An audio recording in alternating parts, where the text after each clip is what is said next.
Can you talk about like vulnerability and how you deal with that when it comes to sharing your work? I think it's good to be vulnerable because it shows that you did really put your heart into something.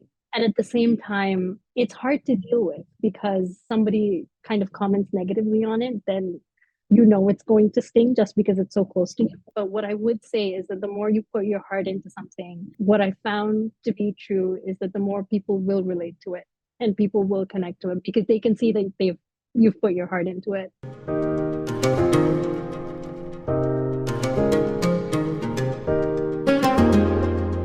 Hajera, thank you so much for coming on to Hazawi Podcast. I really, really appreciate you being here. This has been a long time coming for me. Alhamdulillah. Thank you so much for having me. I wanted to start with a question that I think about a lot, which is why do we write stories? What is the power they hold on shaping our understanding of the world? And being a writer, a writing teacher, and also an editor, I feel like you have a multiple perspective at looking what stories do. So why do you think stories are important? I mean, I might have multiple perspectives, but I think my answer is really simple. I think we're kind of like hardwired to love stories.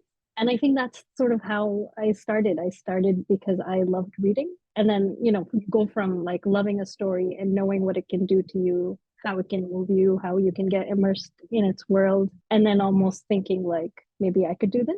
I think for me, like it's stories are sometimes the only places where you can really see yourself, where you can really understand yourself. I still remember this experience. I think this was sort of very early on in my writing where I was reading a novel. I didn't really enjoy the novel too much, to be honest.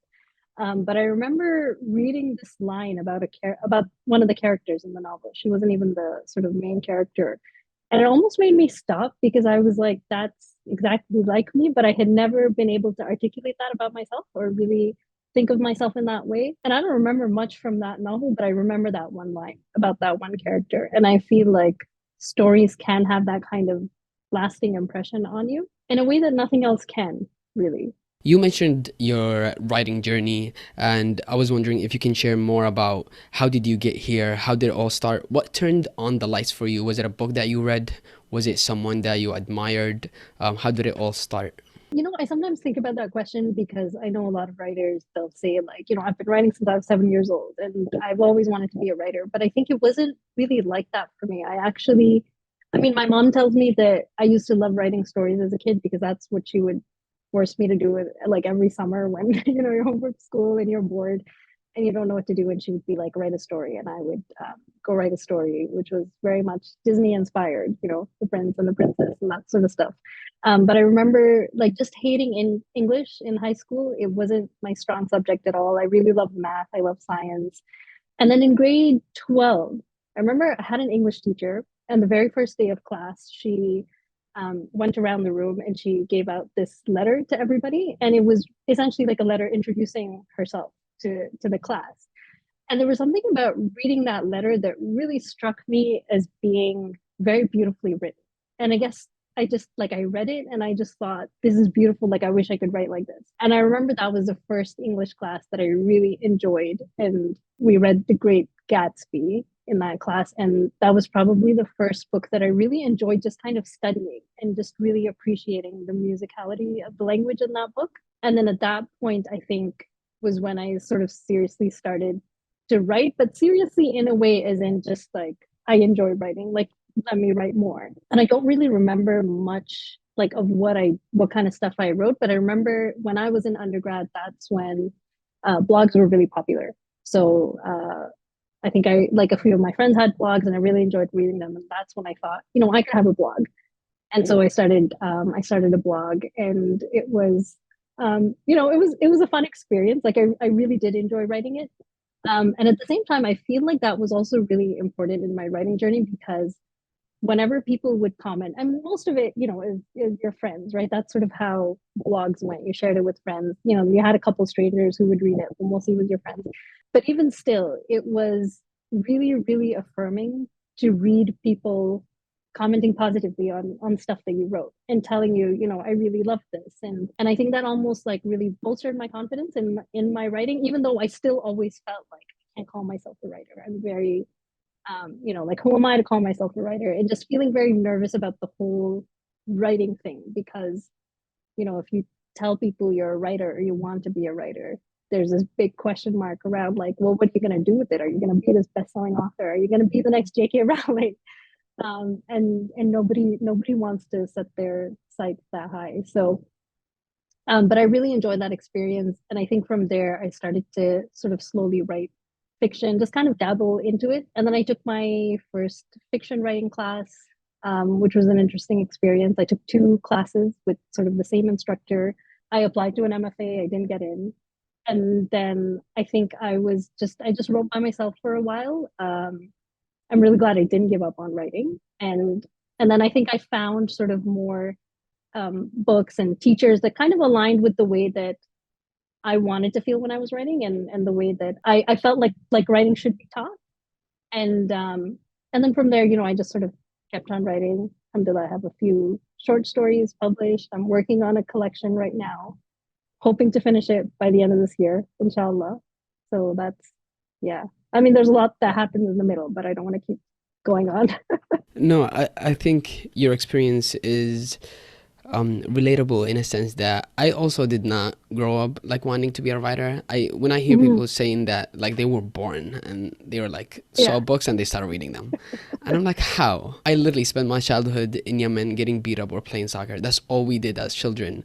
Like, we didn't even know that there were libraries to get books from, and so I spent a lot of my time, a lot of my childhood just in the street, playing, fighting, and it was up until 8th grade, which is the year before I traveled to the States, before my family migrated, where my Arabic teacher asked us to write an essay about how our summer went. And that summer we actually traveled all the way to South Yemen to enjoy the beach, to a city called Adan, which is like literally the golden shore of Yemen. And we and then I remember writing about it, and I wrote like a few pages, and I was so excited about it.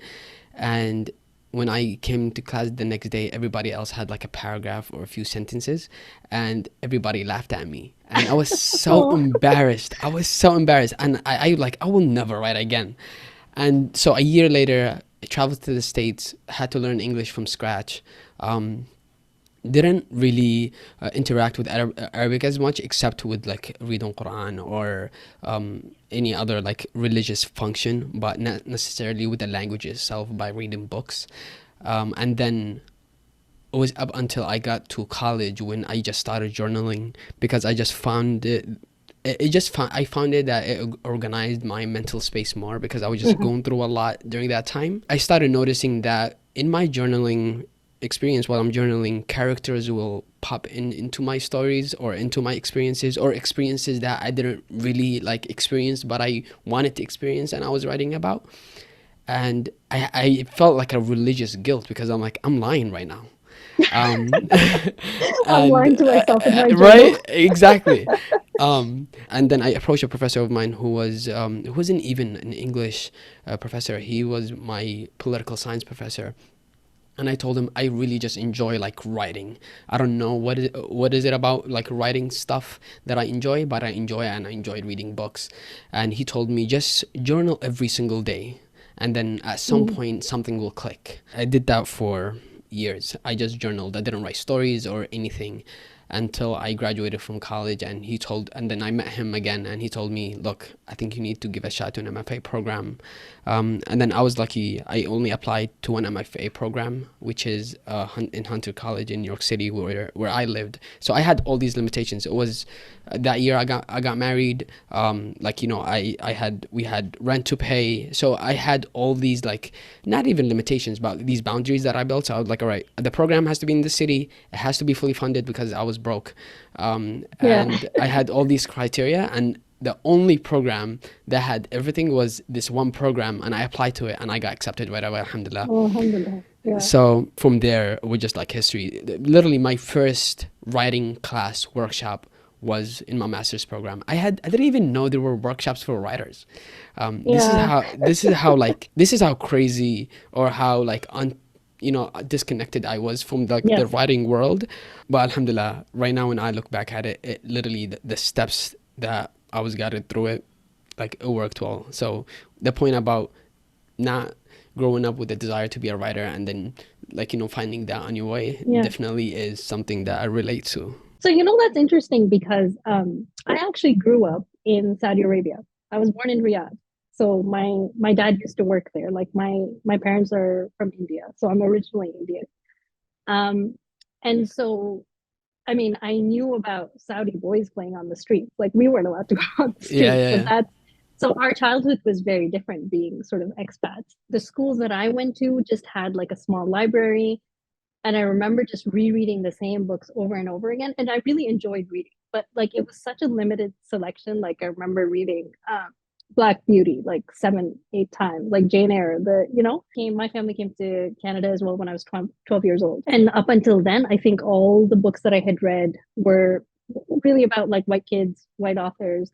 And and that's interesting that, when you were talking about writing about Yemen, I wonder now, sort of looking back too, the English teacher that I had, she was, I think she was from Trinidad, and it was like the first time that I had read something that was not by a white author or that was not written like by a white person. Because back then, even in schools, like we were just reading white authors. We were reading Shakespeare. I think now there's a lot more of a movement in public schools to include diverse authors, but back then it was all just white authors. And so I wonder if that plays a role as well, like how much exposure you have to books when you're growing up, and whether like there's even room to have that desire to be a writer, because you just haven't been exposed to that side of the world yet. Yeah, I mean, 100% there was no room. Yeah, yeah, I remember my parents are big on school, at least up until high school. So I remember a week after we arrived to the States, this is like, I don't know English. I don't even know how to walk on these streets. Sending, like when I was a kid, like back in Yemen, like still like maybe 2 weeks prior of me arriving here, my mom would send me to the market, which was like 15-minute walk away from where we lived. And that was like normal. Like I would get potatoes and tomatoes and all of it. Like that was my shore. And coming here, like sending me down the block, I was like, no, I'm not leaving. And it's like dead quiet. It was like middle of the winter, and I was terrified of like just getting out the apartment. And I remember going to register for school, and so there were no school because we came mid-year. There were no seats in any schools in the neighborhood we were in, and so my dad had to drive like 15 minutes to a school that had seats for me. And so we went one day, we registered. The next day we get up early morning, so I'm thinking he's gonna drop me off and then he's gonna pick me up, and he comes and wakes me up. I get dressed, I eat breakfast, and he dropped me off at the bus stop. And he tells me, and he gives me quarters, he gives me coins, and he tells me, you're gonna see like a machine, you're gonna put these coins inside, and then you'll be dropped off at X stop. And then I look at him, and he was serious, he wasn't even joking. And at the time, I did not have, because my dad has always stayed here and then traveled back to Yemen. My relationship with him was right now is very friendly, but back then, like he said something and I said yes. It wasn't like I'm gonna argue or I'm gonna like dissect what you just said and try to process it. And so like I listened. I like stepped down from the car, waited for the bus, got on the bus, put the coins, and all I saw was students with bags, and I told myself, once the majority of them leaves at whatever yeah. stop, I'm gonna leave with them. And so they did. At some stop, they all left, and I just followed them, and I ended up in the right school.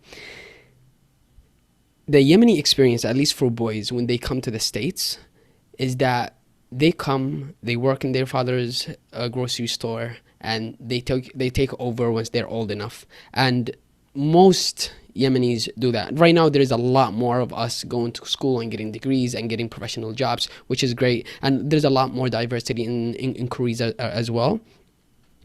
But being a writer, even after I got my MFA or during my MFA, it wasn't something I wanted to share with people, because even now, I was at a wedding maybe a month ago, and these young youth, what they were asking me, they were also from Yemen, and they saw one of my posts online, and they were like, "What do you do?" One of my like podcast clips, and I told them like I'm a writer, and they just couldn't process it. They couldn't process what that, like, what do you do? You just sit and write? And like, yeah, and I tried to explain it to them, but they don't even have the vocabulary for it. And like, my Oh, brother was yeah. with me, and my brother's a little open-minded. He was getting upset, and I'm like, you just can't get upset at them. Is they were not being like mean. They just literally don't have like the understanding or the language to know what being a writer means. And because we come from a community, from an immigrant community, that, you know, our parents came from a village that survival was all they knew how to do, and like they come here with nothing, and they build all this life that we sometimes, you know, for like don't appreciate as much. And then when they don't understand something about our unique privileged experience, we say, "Oh, why you don't understand it?" You know? Yeah, yeah.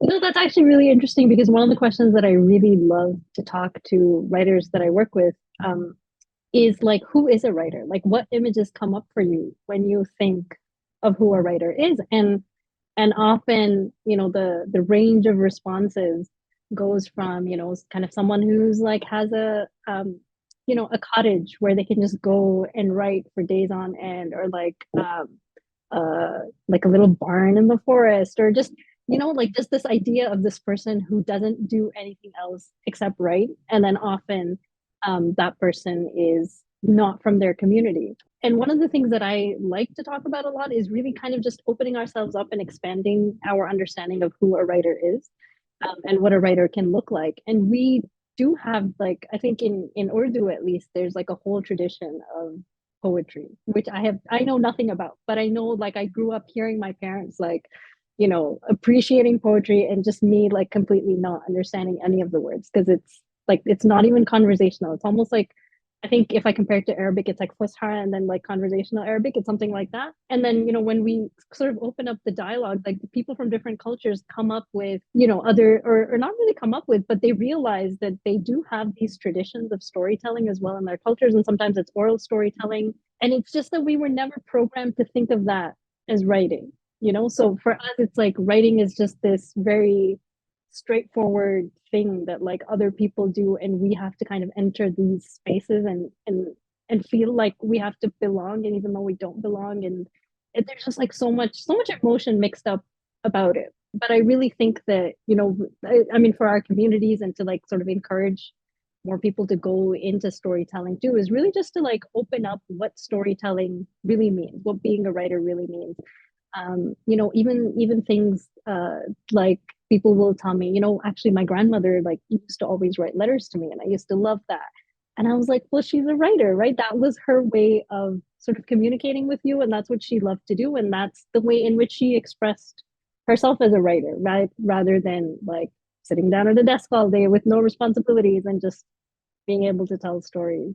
Yeah, you reminded me of, so the first question that they asked me in the MFA program in the interview, they asked me what inspired you to like wanting to become a writer. And I didn't prepare for that interview. I didn't prepare for that question. But when the teacher, or when the professor that later became my workshop leader, asked me that question, the first image that came to mind was my grandfather, my dad, and my uncles sitting at a majlis, or what we call like the seating area where the like the family sit, and they like literally freestyle. It's like freestyle rap, but in poetry. Yeah, Like they just, yeah, and amazing. someone, and like, and they were, some of it was comic.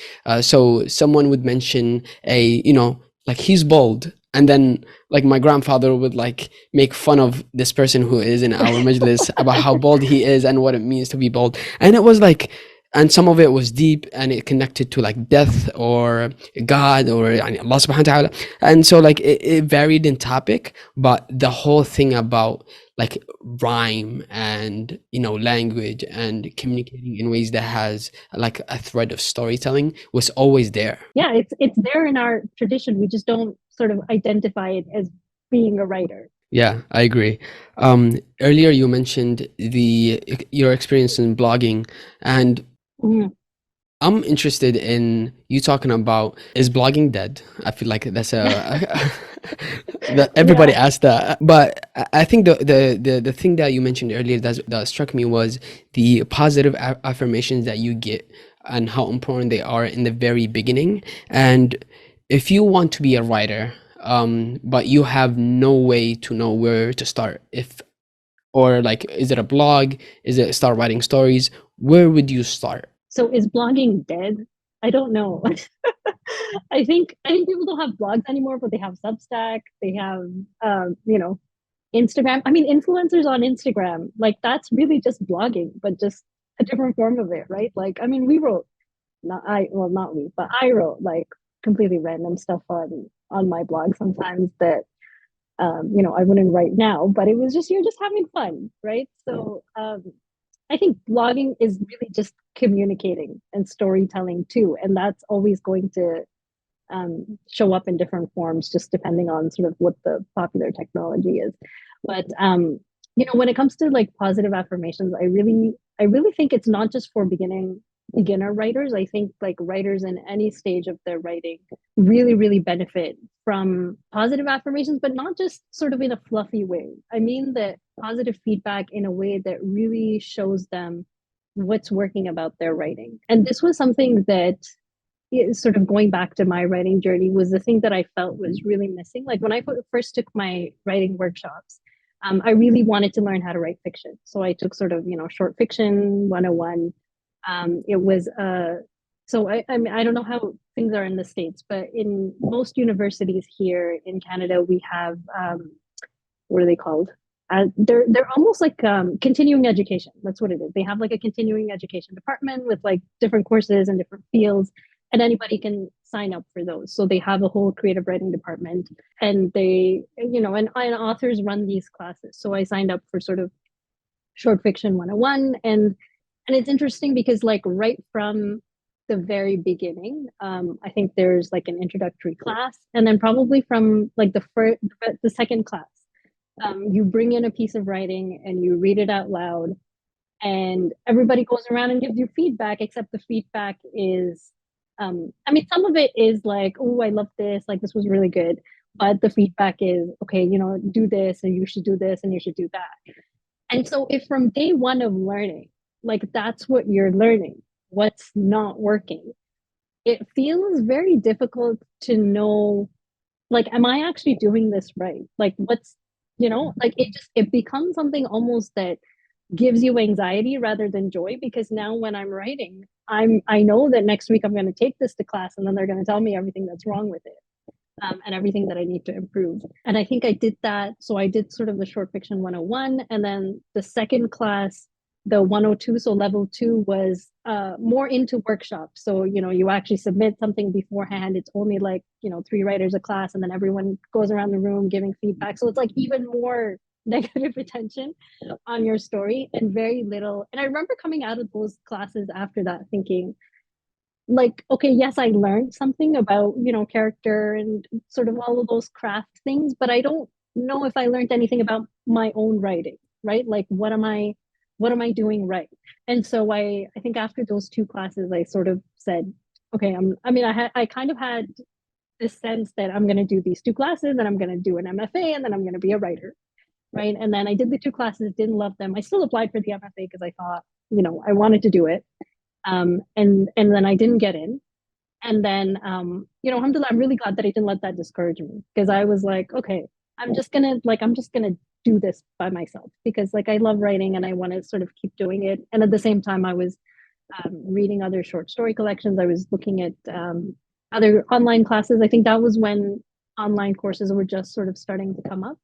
And then I came across this course by Sarah Silaki. She's a writer from Ontario. I think she doesn't live in Toronto anymore, but she has a short story collection that was published, and a novel as well. And she has the self-study version of the course that I took first, and then like a live version where she actually has teachers who teach the content. And so it took me a long time before I finally decided that I'm going to try this and I'm going to sign up for this course.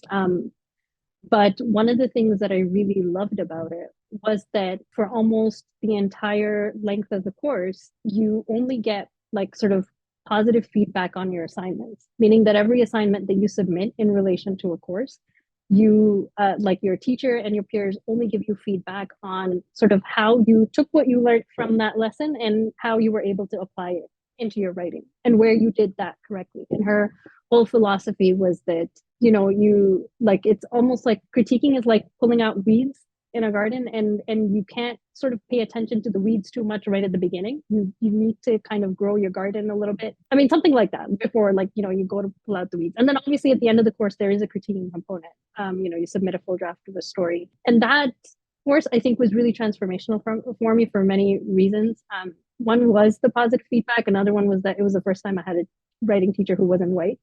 And so I think I really felt the freedom to just write the stories that I wanted to write without worrying about how people were going to interpret them and the kind of feedback that I was going to get. Because one of the things that happened in the other workshops that I took too, I know I'm totally going off on a tangent here, but one of the things that in the other workshops that I took was that the teacher was white. Almost all my classmates were white. And anytime I wrote stories that were sort of very heavily informed by Muslim culture, they just didn't get it. And the feedback that I got, and it was one of those classes, I think things are very different now, or at least they're starting to be different. But back then it was like, when your story's being critiqued, you just sit there quietly and you just listen to all the feedback. And I just remember thinking, like, these people just don't get it. Like, they're just giving me like the most random feedback, and they just don't understand what the story's about. And so it just felt like it wasn't even just that it was negative, it was that I was getting critique. It was almost like I wasn't even getting helpful critique, because it was like they were just asking a lot of questions about sort of the different cultural elements and just expressing, like, a lot of surprise at the characters and what the characters were doing. And anyways, so I think just going through that course really, the story intensive of the course that I took online really helped me see that I was kind of like right almost. And that's why I really like to remind writers to trust their own intuition and their gut, which is that, like, I got to a point where I wanted to know, what was I doing well in my writing? What is it that I'm actually getting right? And then grow from there, right? Because I loved writing stories. I had a lot of fun when I would sit down to write, and I didn't want to kill that just by worrying about what I wasn't doing right. And so I think that writers, no matter what stage of writing they're in, like, it really, really helps to receive feedback that tells you what's working really well in your writing, before you kind of get to the critique. Because sometimes, especially when stories are in their early draft stages, and it doesn't matter whether you're a more advanced writer or a new writer, a first draft is always a first draft. Like, a first draft just isn't the time to give someone critique, because the story has just come out. It's like it's like a baby. If they haven't learned how to walk yet, you're not going to try to teach them how to run. I don't know if that analogy works, but that's why I really feel strongly about sort of not paying too much attention to critique.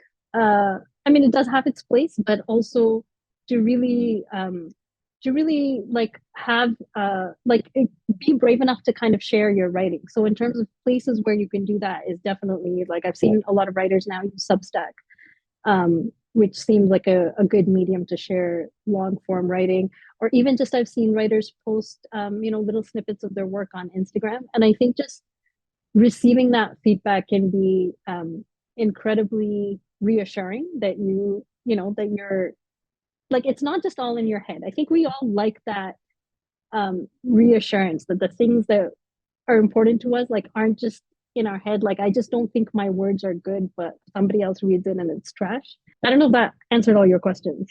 That did. And there's two pieces that I want to unpack from your response. One, there is a sort of price that you pay when you publish your stuff online. And this is actually comes from someone who reached out to me on Instagram about how vulnerable, like, it is to, like, share your work online. And to be honest, so far the response for me, at least for the podcast, for the work that I've put out, have been positive.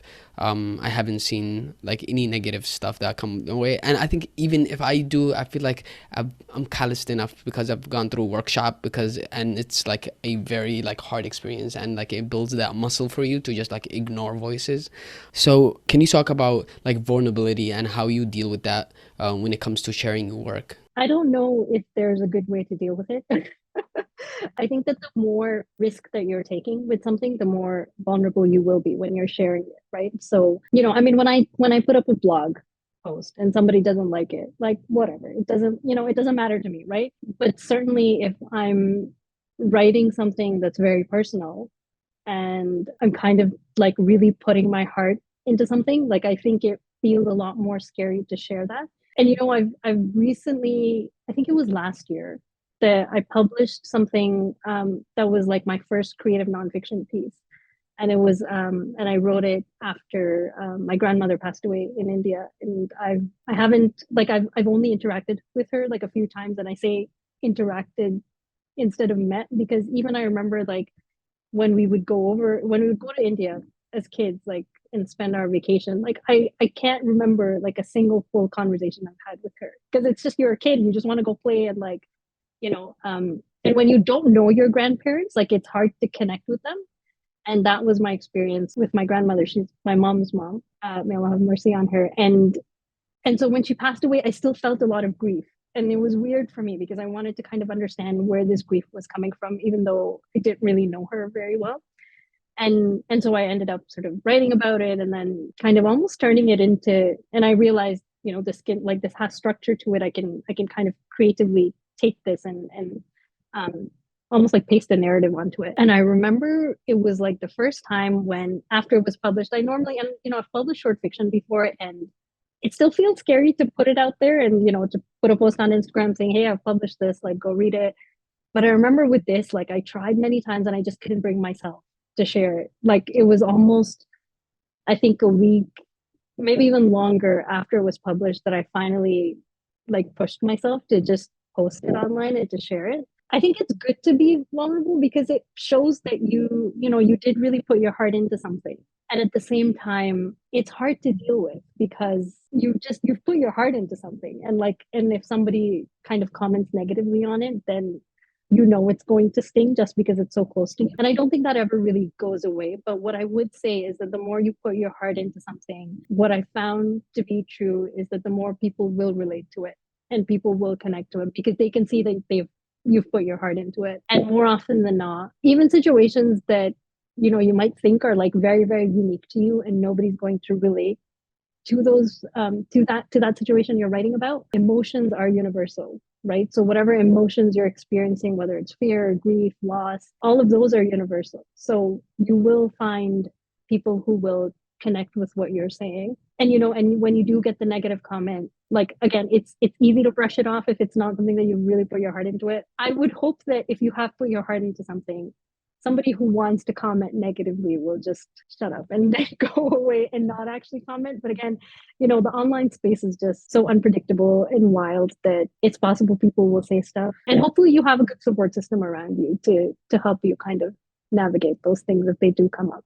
But I would say don't let fear, negative comments stop you, because we let so many fears stop us from doing things that we like and doing things that can help us move forward. And sometimes the fear, it doesn't even manifest. Like, it's something that we're afraid of, because we know we're taking a risk and we know we're being vulnerable, and it feels scary and it feels uncomfortable. So I would say acknowledge those feelings and just go post your stuff anyway. You said stories are the only places where you can see yourself.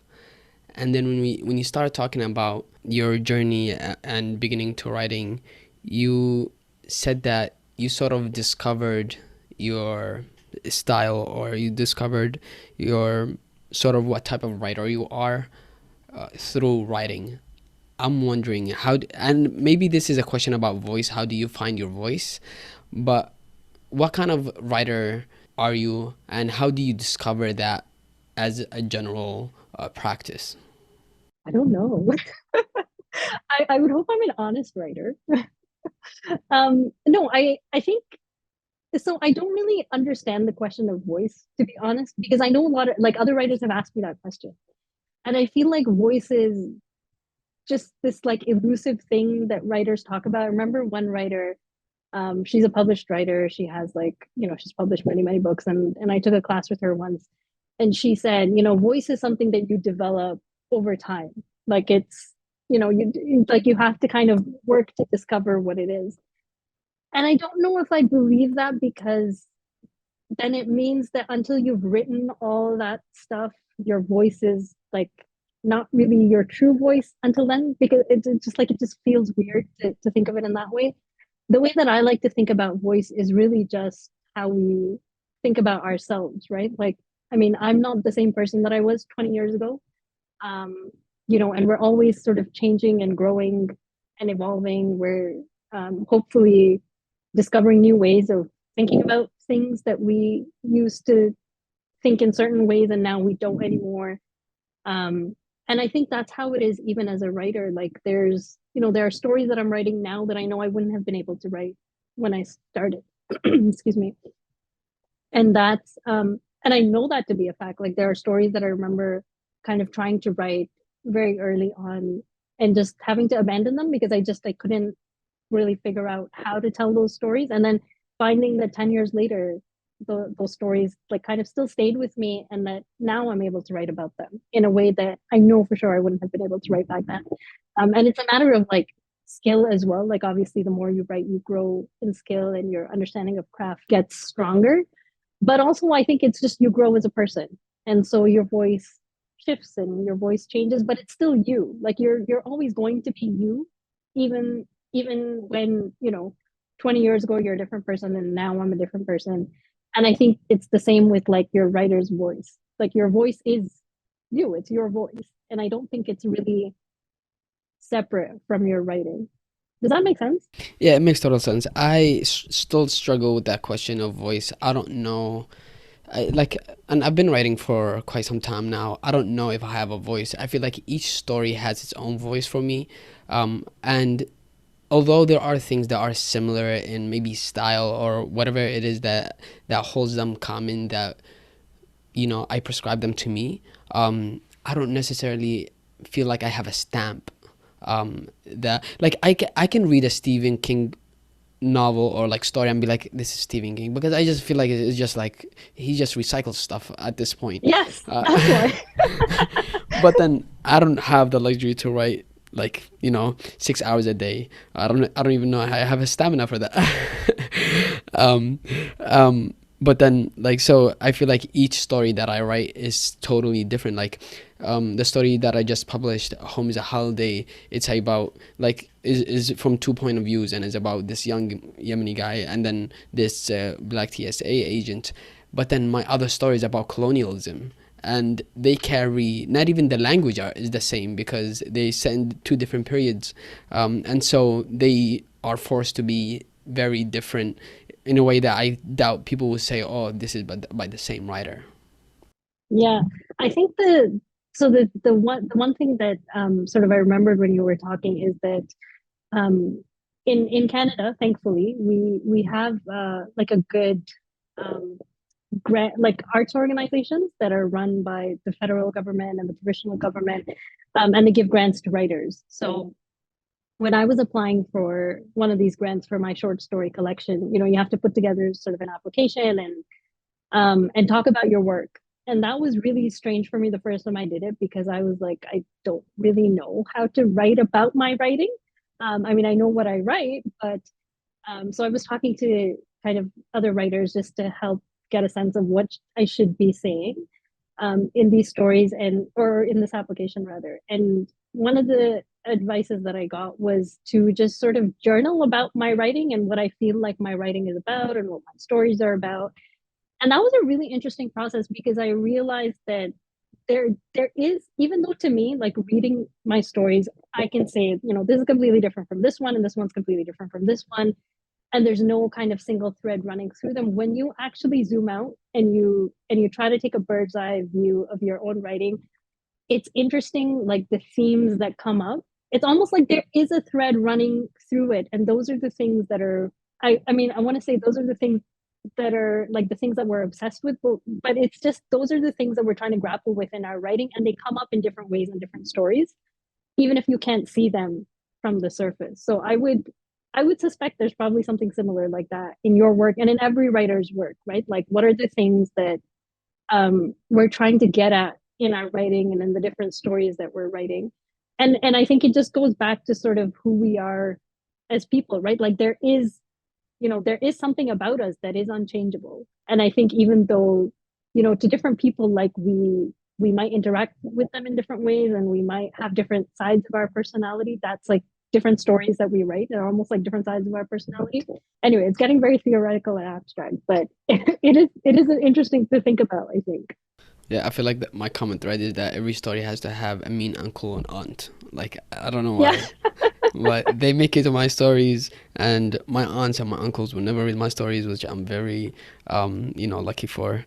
So they will never come back and say, "Oh, did you write about me?" It's not about you. Yeah. Um, you applied for an MFA program. You didn't get accepted. Yeah, it did not derail you from writing. What was that process like? How did you maintain motivation? Because I feel like if I did not get accepted to an MFA program, I feel like I would have lost my way. Maybe I wouldn't have, but I feel like that's a very, very easy thing to happen, because I feel like writers get rewarded very, very little for the amount of work that they do, and I feel like work and reward is engraved in our brain. And we need to feel, even when we're doing like a day job or even like stuff at home, like once stuff are clean, everything is in place, like that's a reward there, and like you need those kicks like in the brain in Yes. order for you to do them Yes, again and absolutely. again. And I Yeah. wonder what kept you like motivated even after getting rejected from an MFA program. It's interesting that you asked that question because when I remember when I was putting together my application, I didn't have kids then. I have two boys now. So this was sort of very early on in my writing. And I recognize now why I didn't get it. Like I didn't have, it was still very early. Like my stories were always half formed. Um, but I remember when I was putting together my applications, I remember telling my husband, I'm going to be devastated if I don't get it. And but then I remember also thinking that can't happen. Like I can't hinge like my I guess what's the word? Like how could something like that make me devastated? Right? And I didn't want to feel devastated if I didn't get in, and I didn't want to let my whole writing career rest on this one decision.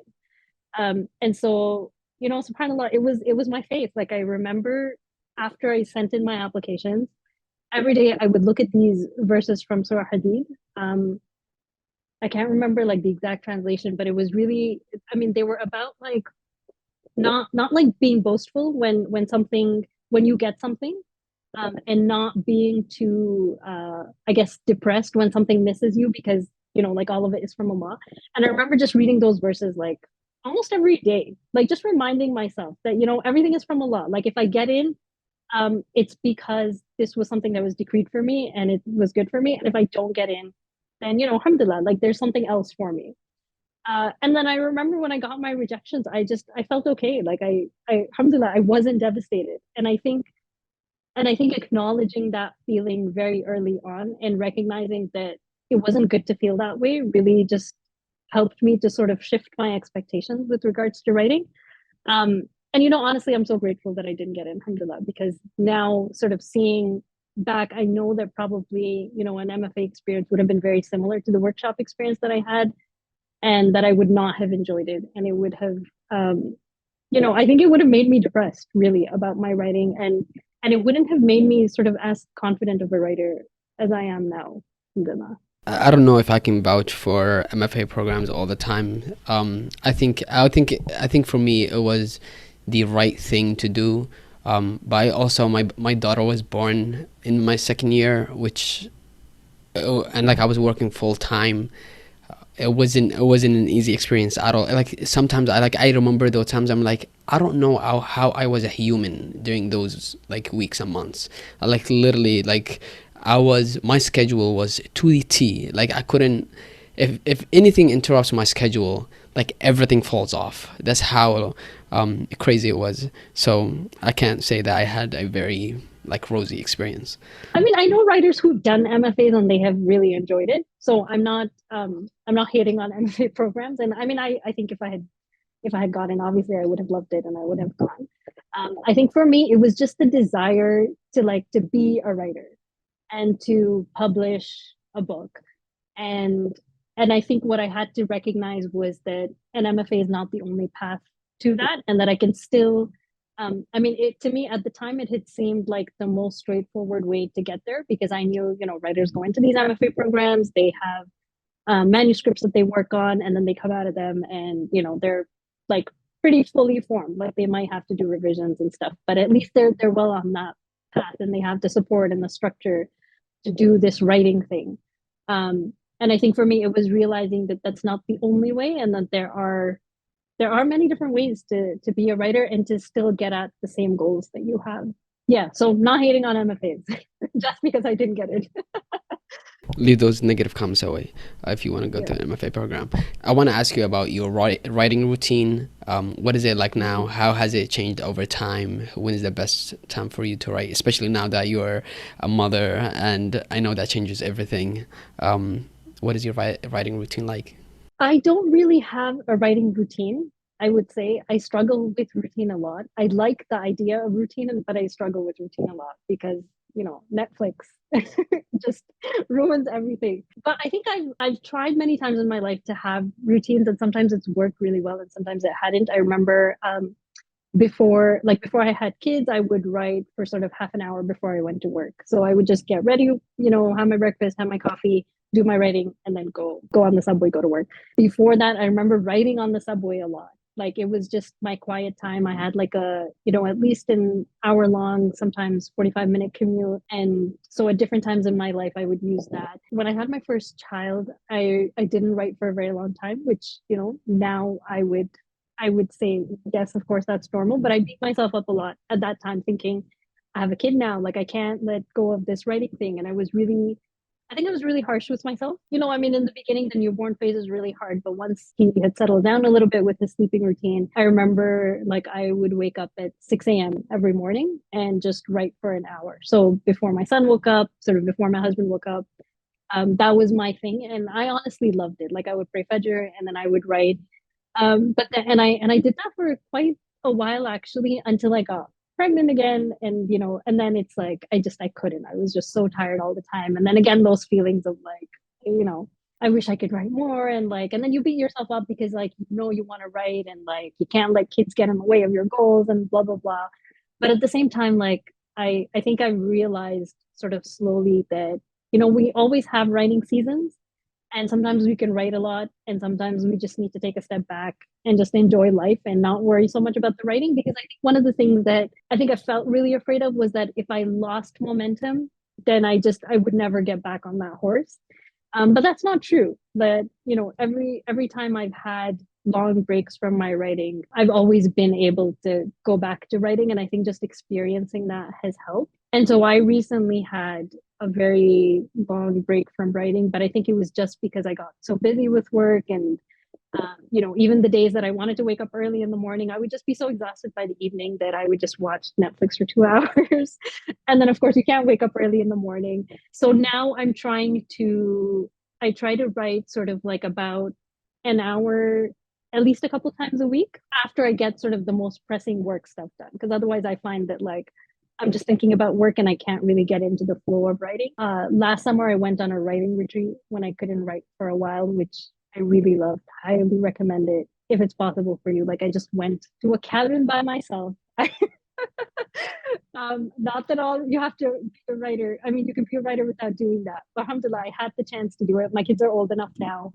And it was a really like lovely experience. And I wrote a lot more than I imagined I would write. So now I don't really have a specific routine. I'm trying to write more now just because I know I'm so close to finishing the collection, inshallah, and I want to finish it this year. So that's my goal. So I think having a goal sometimes helps too, if you know, if you're not a routine person. But if you are the kind of person that can have a routine, then I would say like have a routine, because that's really, you know, what adds up and gets your stories written. Do you schedule those 1 hour a couple of times a week, do you tell yourself like on a Sunday I'm gonna write Monday, Thursday, Friday, or do you just like tell yourself I'm gonna write 3 times and then you just figure that out during the week? I'm more like right now, I mean, I've done both. Right now, I'm just sort of figuring stuff out because my kids are also home for the summer. They're starting summer camp next week, Alhamdulillah. So I will have a little bit more structure. And I think once they start, my plan is to write every day. And sometimes, and I like that idea more because I always give myself like time goals. So even on busy days, I'll tell myself just 10 minutes, like just go set a timer, 10 minutes. And when I have that goal and I'm not so rigid with it, like it has to be at this time and you know, and it has to be in my calendar, then I find that I'm able to make it work. But I know different things work for different people. So for some people, like they need to see it in their calendar. I run a membership for Muslim writers, and once a week we have these writing sessions. And those are scheduled in advance. So I love those because honestly, sometimes during the week I don't write at all. And that's the only time that I write. And so that's one rule I have for myself, which is that when I'm running those sessions, I'm not allowed to do work. I also have to write with everybody. Um, so sometimes it's just a matter of, you know, finding the support that you need, finding structure. And I would just say do what works for you. Like I think with a lot of these things, we can get tangled up in, you know, this routine works really well for this writer, and so I should do that. Or this is my favorite writer, and this is what this person does. And so I need to do that in order to, you know, achieve the goals that they achieve. But I think really just know what works for you and just do that. Yeah, I just started believing in that advice just like 2 3 days ago, because Okay, for a long good. time I was like, oh, like I'm a productive guru, like I'm gonna wake up every day and write for the rest of my life. Yeah. And I kept that up for a while. Like I was writing every single day, like 500 words. Like I was good. And then and then I don't know what happened. I just like lost momentum, and then like for like a month or two I did not write anything. And even during the time where I had the time to write, I just couldn't bring myself to like sitting down and like write. And part of it was I'm not working towards anything at this point. Like I was working on a children's book, and now I have a solid draft, what I think is a solid draft, and like I have to start sending it for submitting it to publishers, and I'm like dreading that process. Yeah. But then other than that, I really don't have a like another goal to go after. So one day I woke up, I'm like, I gotta start writing, this is like getting really bad. And I was telling my wife this, and she's like, just time yourself, like 10 minutes. I'm like, 10 minutes? I used to write for an hour and a half. um and so like I was like, all right, I'm just gonna do that. And like I literally timed myself 10 minutes. I wrote for 10 minutes, and I could have gone more, but I stopped. I'm like, no, 10 minutes is 10 minutes.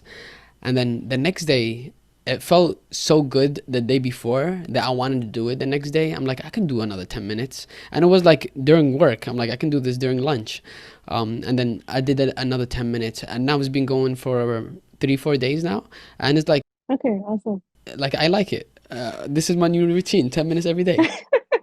Until you're gonna stop liking it. Yeah. But no, but I think that's interesting because I think naturally too sometimes, like you'll just have periods where you don't feel like writing.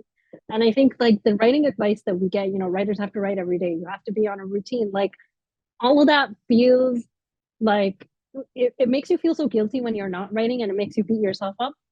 But I think it's like it's so normal to just take a break from things, even the things that you enjoy doing, right? I mean, I love watching The Office, and I can watch show after show like over and over again. But after some time, like it gets annoying, and I'm like, okay, I need to take a break from this, right?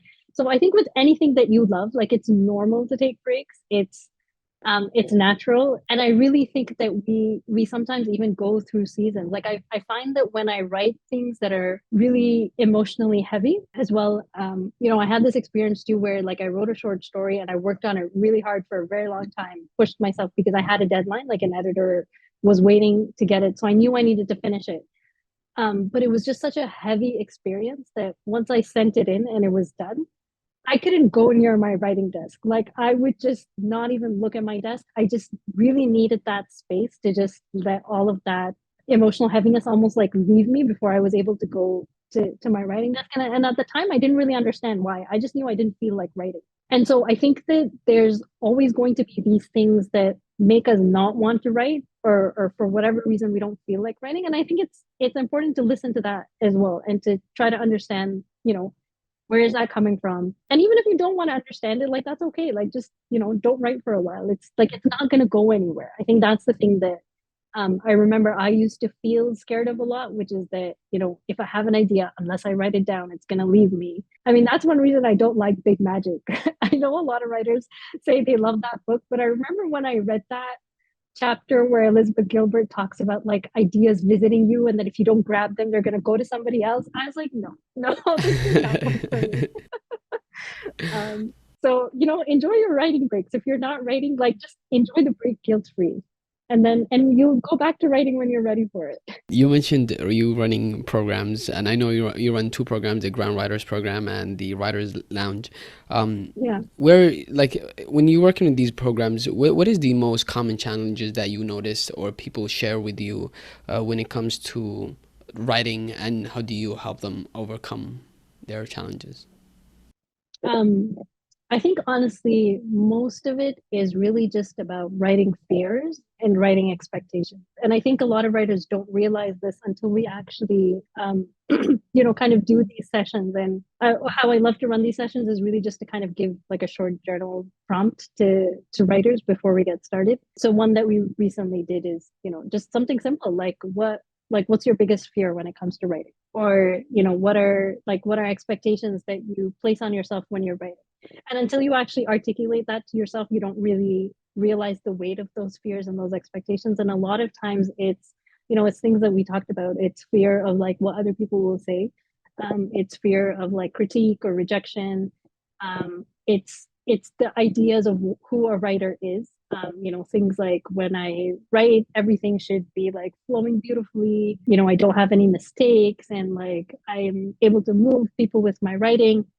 And it's all of these sort of false ideas about what being a writer looks like and what a writer's writing looks like compared to what my writing looks like. Those are the things that I really love kind of working through, because I think once you are able to really evaluate those expectations and those fears, that's when you can start to push them aside and really enjoy writing. Because I find that, and there's all these like popular quotes too about, writers bleeding at the typewriter, or I mean, you've probably heard some of them, right? Like there's just, it's almost like writing is supposed to be this painful thing.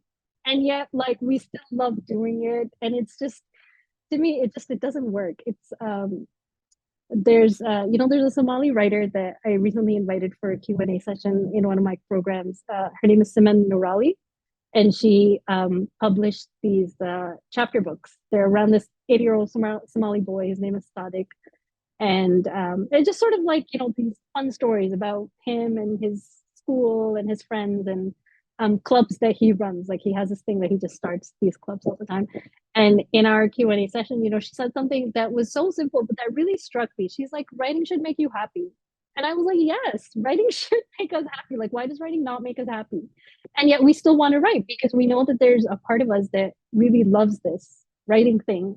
And it makes sense to us in a way that so many other things don't make sense to us. And, I think a lot of writers, myself too, like come to writing through journaling as well, because we realize that writing something on the page just makes something that seems confusing and muddled, just brings so much clarity and light to something that, to a situation. And you can bring that to your fiction as well. I literally think just the act of journaling and how important it is. When people ask me, and if I know that person is very interested in writing, it's not just like a teenager who's trying to investigate why am I weird. They ask me like, what is writing? And I immediately always think is the art of discovery.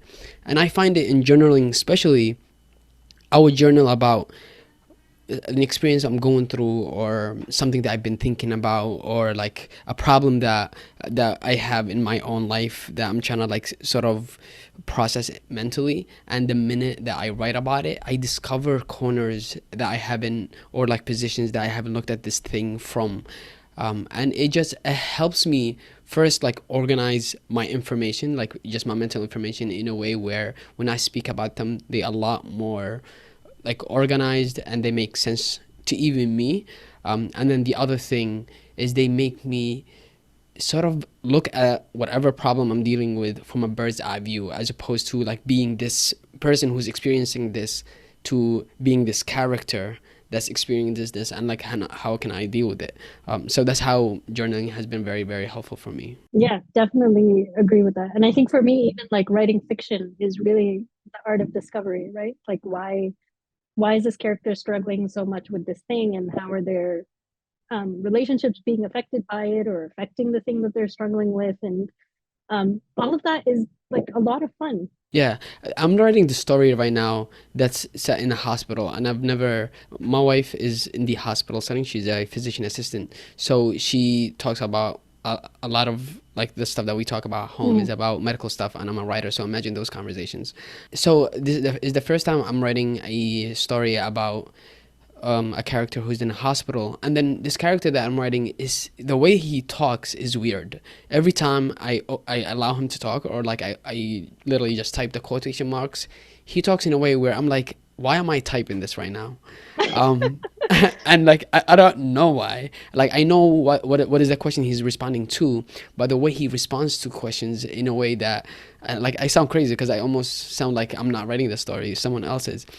And then I started noticing the pattern, and today I asked my question, like, what does this writer want, and what is he afraid of? Because I feel like that's what I want to know about you right now, that will help me better understand the way you're speaking and the way you're answering questions that are like, good morning, and he's like fired up, and it's 7 o'clock, and he's responding in ways that shouldn't be like appropriate at 7 o'clock. So like discovery is definitely part of it. Yeah, you don't need to know what he eats for breakfast. Yeah. I just remembered that question that you asked me. Yeah, just for those who are not familiar with that reference, I asked you starting a fiction a class, which is something very I'm excited about, and you asked what people are struggling with. And I remember, I mean, this was an idea that I had, that you had to know your characters like inside out. And I remember listening to this famous author. I can't remember who said, "I know my characters so well, I can predict what they will have for breakfast at any day of the week, even No, I've though." heard that too. Yeah, Yeah. you've heard. Okay, so I'm not crazy, and No. yeah, and then your response was like, I mean, not really. You don't have to know what they have for breakfast, but you need to know what's relevant to the story. If breakfast is relevant, then be it. Yeah. Yeah. And you'll figure that out. I think it's like, even talking about sort of fears and expectations, I think really it's like it's a lack of trust in ourselves as writers, like trusting our gut, trusting our intuition. And funny enough, I think that also does circle back to critique, right? Because if your experience with writing is always just critique, then like of course you're gonna have a hard time, trusting your intuition or trusting your gut with your stories or with your writing, because you're always gonna feel like I must be doing something wrong and I need to figure out how to correct it. I need to go to the writers who know everything to help me figure out how to do it. And so it's almost like this negative feedback loop that just keeps perpetuating itself until you kind of figure out how to break out of it. How do you start trusting your intuition? Because I think the other way to ask that question is, how do you develop confidence as a writer? And so how do you do that? I think it's really surrounding yourself with the right people. I think sort of knowing where you came from and trusting that. So if, for example, you come to writing through journaling, you know that you love journaling, you know what journaling means to you, and you know the kinds of discoveries that come through journaling for you. And if you've already started to write fiction, like why you enjoy it, right? So I think lean into the things that work for you. And so, and then whenever you're getting kind of advice about your writing or which way to go with your writing, sort of take a moment and don't just take that advice at face value. Like, really just sit down with yourself and ask, is this advice making sense to me and where I want to go with my writing? I think for me, that was really crucial, which is to recognize when something wasn't feeling good. Whether it's being in a writing class and not feeling like people are really getting your stories, or not feeling like the critique that you're getting is helpful. Like, just because it's a published writer who's giving you that critique, and just because everyone else in the room, the writers are all more experienced than you, doesn't mean that their critique is valuable, doesn't mean that, everything that they're going to say is going to apply to you. It's kind of keep being mindful of that, and then at the same time, like, still being open, right? So that when you do find, for example, like a writing course where whether it's the description of it or finding a writing teacher that you feel has or can bring you benefit, and that you connect with that teacher and their approach to teaching, like, look for those sorts of things, like things that make you feel good about your writing, and that you have to, like, just trust yourself. Like, if something feels good, like, try it. It doesn't mean that it's going to work out all the time. You might, sort of read a sales page and think one thing, and then, you sign up for the course and you get something else. Like, that's okay. Just be open and try different things out, and don't get, I think, fixated on something that doesn't work out. So, if you really believe in a story and then you send it somewhere to get a critique and you get a really negative critique, for example, right? I think things like that can really, really affect a writer's self-confidence. And unless you kind of come to the process with yourself built up as a writer a little bit before that, it's hard to, I mean, I know I'm kind of going around in circles, but I think it's almost like a process. It's not really something that's straightforward, and you kind of continuously have to build on it. And I think a support system is really important as well, right? Even if it is something as simple as sharing pieces of your writing online and remembering that, there are people who connect with your work. Something that was really interesting that I just remembered now is that, like I mentioned, I used to have a blog like many years ago, and then I stopped the blog. One of my friends also had a blog, and she kind of continued to write. She kept publishing her writing, and I sort of stopped. And this was like many years ago. She received a message from someone, and this person told her, I really love your writing, and I remember your friend Hajera also had a blog, and I really loved her writing too. And so I hope you don't stop writing. And my friend sent me this message, and it really floored me. And I was like, this is insane. First of all, like, I found it hard to believe, but at the same time, I can remember blogs that I've read from way back when I used to blog, and this is like, almost like 20 years ago. And I still remember people, and I remember their writing, and I remember being affected by it. I think, like, take that risk, like, be vulnerable, be open, put yourself out there, share your writing, because sometimes it's even just like one person who says, I connected with your work, or this really affected me, that can kind of give you that confidence to trust yourself. Heather O'Neill, she's a famous Canadian writer as well. I remember she has this novel, I think it's called Lullabies for Little Babies, something like that. I can't remember the title, but at the back of the novel, I remember when I read it several years ago, there was she did sort of like a Q&A. And one of the things that I remember really stood out to me from that Q&A, she said, all every writer ever needs is just one reader. I can't remember who she mentioned, but she mentioned that, someone, when she was writing this first novel of hers, read all of her drafts and loved it, and that's what kept her going. And even if it's just someone who's related to you, like, we all need people to tell us that we're doing great, whether it's being a parent, whether it's being a writer, whether it's being a teacher. But I think in all areas of your life, like, we need positive affirmation, we need people to lift us up, and we're going to go through a hard time, even as a mom. Like, it's hard being a parent, right? And you're gonna have terrible days, and you need people to tell you that you're doing a great job, and tomorrow you're going to do better, and it's okay if you made this one mistake, right? So I think with writing too, it's the same thing. Like, don't undervalue positive feedback. I think that's something that if I really wanted to stress, I would stress that, which is, and also just for people, when you're reading something that you love, like, let the writer know, whether it's on Instagram, whether it's a blog.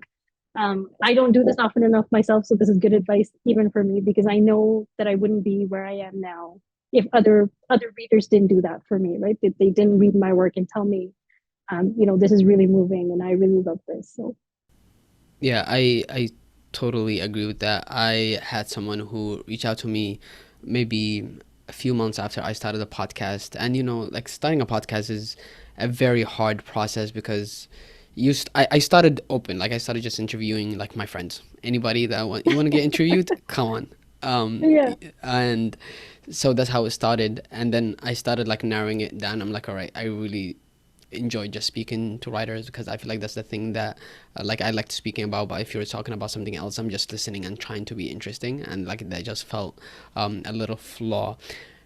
But then once I started like just focusing on just writers, someone reached out to me who is an aspiring writer and told me like, you're doing this great thing and I'm really enjoying the content, whatever. And I remember I was actually doing a presentation at my work, and we had this like 15-minute break, and like I was just checking my Instagram and I found this message and I just lit up.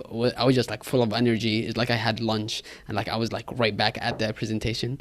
So like I definitely encourage people to, message people who you admire.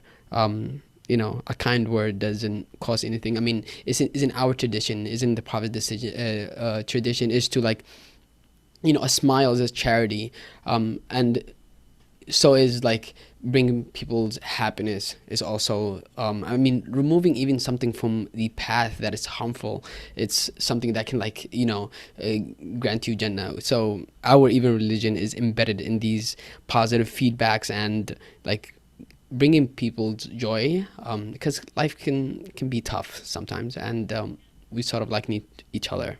Yes. Yeah. I wanted to bring us to a bit later of the process. You have a ebook that people can download and sign up on your website on editing process. Can you talk to me about editing? I like, and how long do you do it? What is it how is it different than like the first draft? And how do you know when to stop? I struggled a lot with revision and editing when I guess, first started like seriously writing, right? Like I would, when I first wrote a story and then saw like a lot of potential in it, but then now, you need to edit it, right? And I think it was the same kind of process that I had with revision as, as my process with writing, which is that I started out kind of seeking all the advice that I could get about revision. I signed up for all the revision courses that I could find that I could afford. I read like websites, I printed things, and I think what I was really looking for was like a formula for revision. Like no formula for revision exists. And I kind of had to discover that through my writing process, really. And I remember I had this like sticky note that I only very recently like took out from my wall.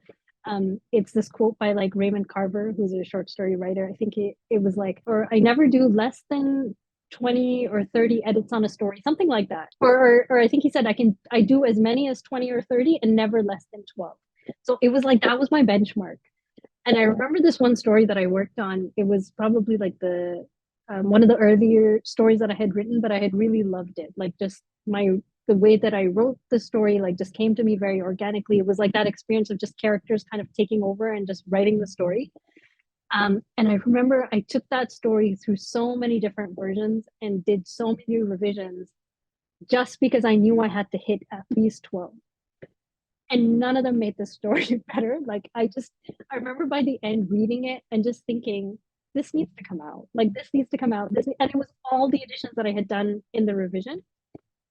And I think slowly what I've started to realize is that how to know when to stop revising really depends on how much of a fully formed story you have when you start out within your first draft, really. So some first drafts for me are very kind of nebulous, like they're just a character, a couple of scenes, and I really have to do the work of putting in or do the work to kind of figure out what the story is.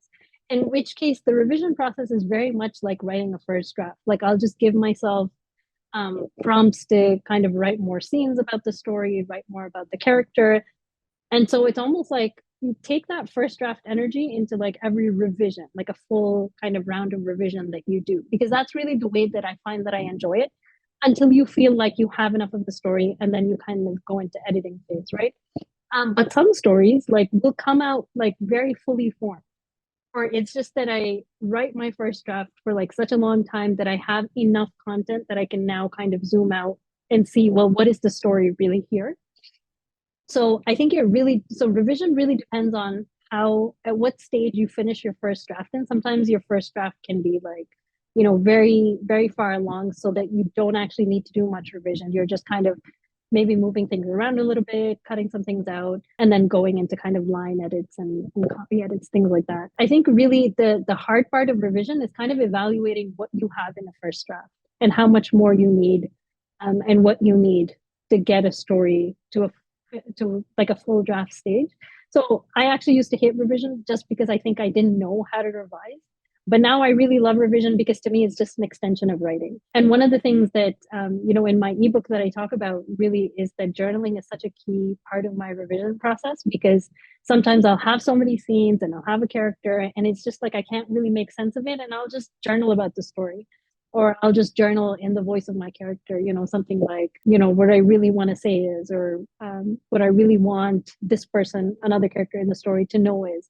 And then through that, again, it becomes an active discovery where I learn something about the story that I didn't already know before. Yeah, that's sort of like my process. And then I think once you know that a story is finished, like you kind of, I think like trust yourself that you know. The interesting thing is that, once you do feel like you know a story, you've finished it, you've done all the revisions, and then you start sending it out. And, rejection is a part of like every writer's life. Like you'll get rejections. And I think it's at that point, then you kind of have to sort of give yourself maybe like a rule that, okay, I'm going to accumulate X number of rejections, and then I'm going to look at the story again and see, do I have a different perspective now? Like, is this time and distance away from this story helping me see something that's missing from it? If not, if you get, whatever X number of rejections you wanted to get, you read it again and you feel strongly that no, this is the best this story could be, then just keep sending it out. And, it's just a matter of finding like the right editor for the story. But it has happened to me too that, I've gotten like 30 rejections on a story. And then finally, I pull back and I say, okay, I really need to look at this again and see if there's something that's just not working about the story. And sometimes that helps. Sometimes getting those rejections really shows you that, maybe there is something in here that you're not seeing yet. And now is a chance to sort of go back. And I find that just distance and time away from a story can really, really help kind of broaden your perspective, because now you're not so much in the nitty gritty of it. You've had a chance to zoom out, do some other work, let the story accumulate these rejections, and then you could look at it again and ask yourself those questions. Like, is there more that I need to do with this story? And when you're sending out stories, do you have a set amount of journals that you already know to submit to, or is it like I'm just going to research who is open for submissions and send it to them? It's both. Like I might have a list that I know I want to hit, and so I'll keep in mind their sort of submission open periods, and then once I've kind of exhausted those, then I'll also sometimes just Google, like, there's in Canada, CBC has a list that they update regularly of like literary magazines and journals you could submit to, and not all of them accept only Canadians. Like a lot of them do accept submissions sort of internationally, but they're just Canada based. And then I know that there are other websites as well that do have lists. So I'll sort of Google and I'll see what feels like a good fit. I haven't submitted anything for a long time recently. So it's been a while since I've sort of done that research. But I remember that, I used to have like kind of like a long list of almost like 30 journals where, I look at their word count and sort of what kind of stuff that they're looking for. I think sometimes like, people do, like I have heard the advice that, research, like read things in the journal, see if it's a good fit. Sometimes it's impossible to do because there's just so many journals and there's only so much time that you can have to read. So I've always just kind of looked at their criteria and just their submissions pitch, like almost like, we are looking for this. And if I feel like my story fits, I'll send it in anyway. And in a lot of places, like the editors also rotate. Sometimes they're fixed and sometimes they do rotate, like they'll get different set of people coming in.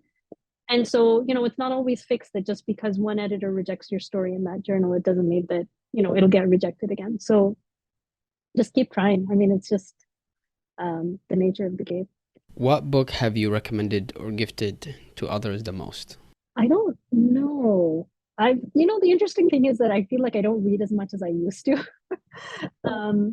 Something that I read recently that really stuck with me was the YA novel All My Rage by Sabah Tahir. I've recommended that one a lot. I think just the writing was really beautiful, and also the characters are Muslim. And I think the writer, like, she writes them in a very sort of authentic way, like in a way that's authentic for the characters, not necessarily like, you know, authentic religious practice. And I found that that was really refreshing because, you know, kind of all these conversations around sort of Muslim representation. I really loved that she just represented her characters how they were and how they practiced sort of. But I think just beyond that, like I just love a good story that I can really get lost in. And that was a book that recently did it for me. I also love An Ocean of Minutes by Taya Lim, I think her name is. She's a Canadian writer. That came out a couple of years ago, and I've recommended that book as well to a few people. Recently, I know you mentioned a writer in one of your newsletters, and I had meant to respond to tell you that I that I've been reading a short story collection. It's The Haunting of Haji Hotak Oh, by Jamil yeah, Jan Kochai. yeah. Yes, I love it. I love it so much. I mean, it's I feel like it's the.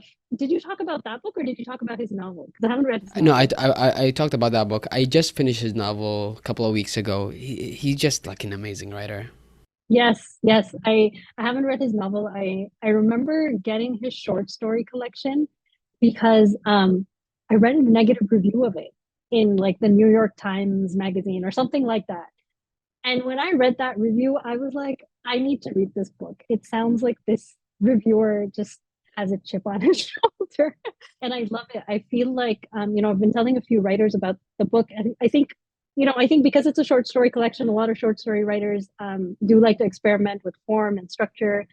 And so I know not a lot of readers will love it. But the thing that I really love about the book is just his voice and how confident of a writer he is. I honestly feel like, you know, it's really the first time that I'm reading something and it feels to me like it was actually written for me. Even though like I'm not Afghan, I don't understand you know, some of the cultural references and the language. But it just really feels like he's not at all pandering to the white gaze, like in any sense of the word. He just writes his stories and his characters as they are. And that's really something that I aspire to do in my own writing. And so I love that book. Yeah. Totally recommend it. He's an awesome. Yeah. I wish I can. Maybe that's a goal of mine to have him on the podcast at some point. Let's Inshallah. see. I hope Inshallah. so. Yeah. Let's see how that goes. What advice would you give aspiring Muslim writers who feel discouraged by their writing?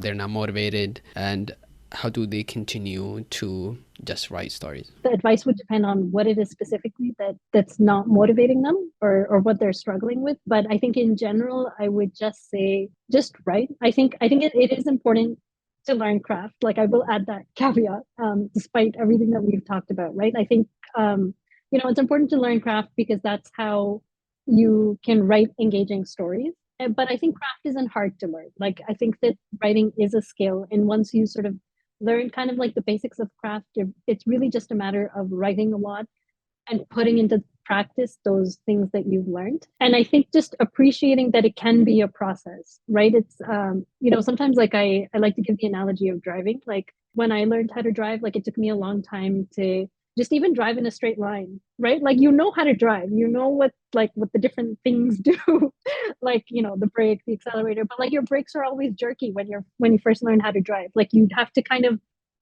learn how to apply the right pressure, you know, to like go slow stop, hard stop. You know, I remember like left turns, like I would always overshoot and like make it into like a right turns almost, like those 90-degree angle turns.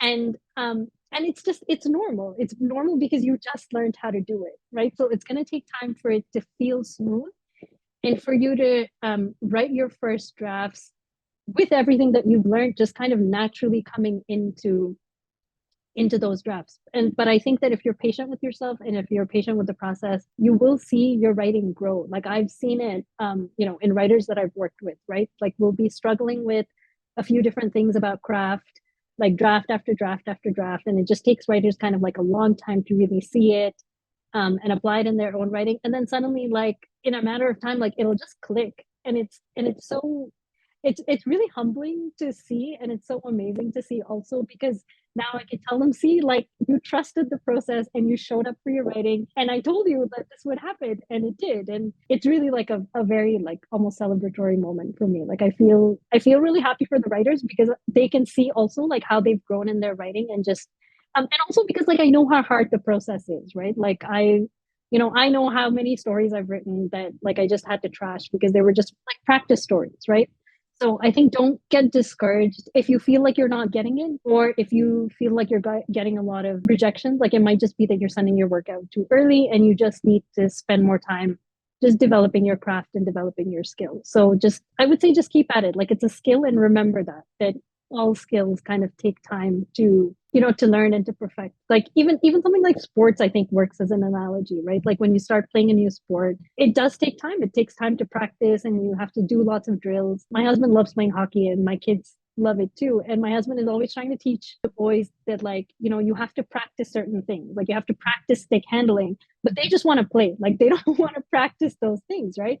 And he's always trying to get them to practice these things and telling them, you need to do drills, and they hate it. But that's part of the learning process, which is that when you put these things into practice, then when you're actually out there playing, like it's smooth. Like you don't, you know what I mean? It's like that's what the practice is for. So I think treat your writing also in that way, in that you do need to put in the practice in order for your stories to just really feel like there's no craft there. Like the craft is just hidden behind the amazingness of the story. This is a very good note to end at. I just want to, thank you so much for coming on the podcast. Really appreciate you being here. The lessons here are gold, and I hope people enjoy it. And again, thank you so much for being here. Well, thank you so much for having me. I hope you benefited from this conversation, and everyone else. I really enjoyed myself, so thank you for having me.